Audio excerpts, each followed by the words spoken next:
So what I do is I tour the world as a musician, but I also try to find opportunities to do workshops.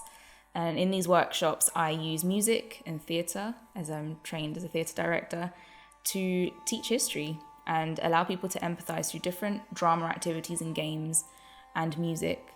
As much as we respect our gurus, it's important to humanize them. So when I learned the history of India or South Asia, learning it from archaeological times to now, I was able to look at the context of the gurus and what context they were working in through Mughal India all the way up to partition. And what I learned was that, it sounds really simple, but the gurus are actually here. They walked this earth too.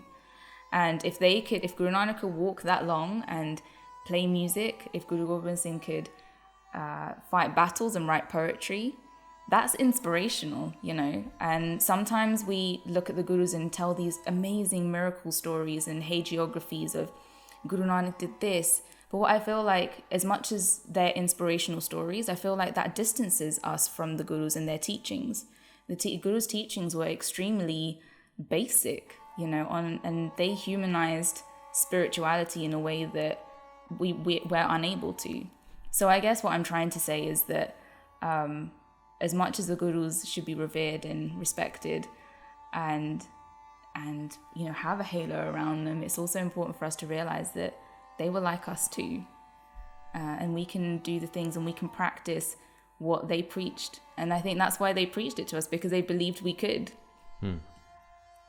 Yeah, I agree. I think we should we don't want to create a distance between ourselves and the gurus. Yeah. That's if you look at the life teachings of Guru Gobind Singh, that's really, he did everything to show that he's bringing us towards him and he's coming towards us. Yeah.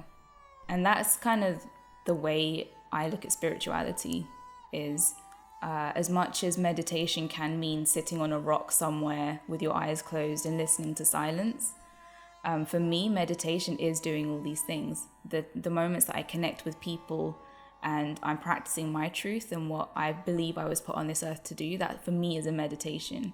Every second I feel like I'm alive and I'm born to do this. So it's changing our perspectives of what spirituality means in the world that we live in and what meditation means for us on an individual level.